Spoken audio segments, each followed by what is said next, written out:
Today's topic is healing the wounds of hypocrisy. Healing the wounds of hypocrisy. And, there is so much to this topic, and we're going to see where it takes us today. Hypocrisy shows up everywhere in our world. And it's, we most think of it, I think, when we think of hypocrisy, we think of hypocrisy in religion, in the churches, the mosques, the synagogues, the temples. This hypocrisy can be found everywhere. It's that, in the parenting world, the do as I say, not as I do, and in our schools and in our legal systems and our justice systems and, our class systems, and of course, all throughout our families. It's one of those things where someone is like claiming a superiority over us and an authority over us and commanding a certain behavior or,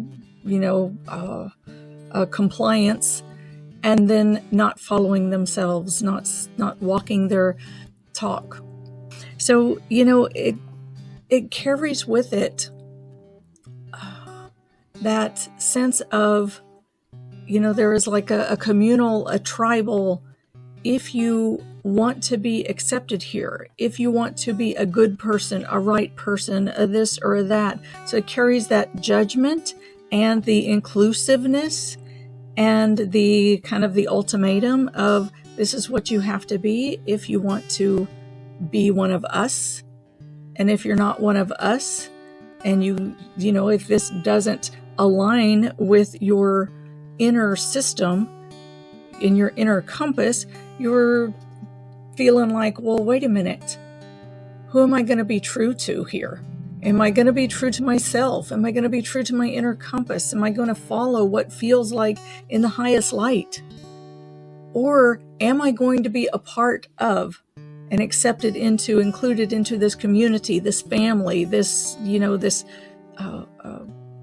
whatever it is that I feel some tribal connection to or some familial connection to, society in general, that's a big one too.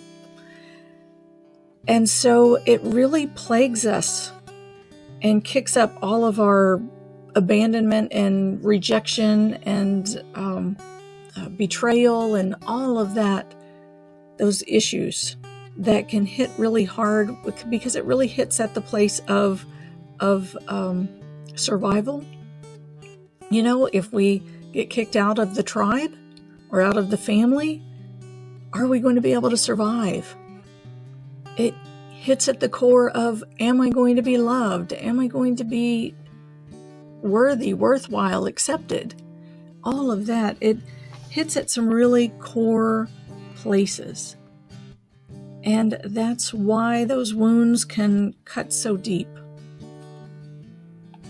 So let's go ahead and come into our meditation and healing circle and bring all of our presence and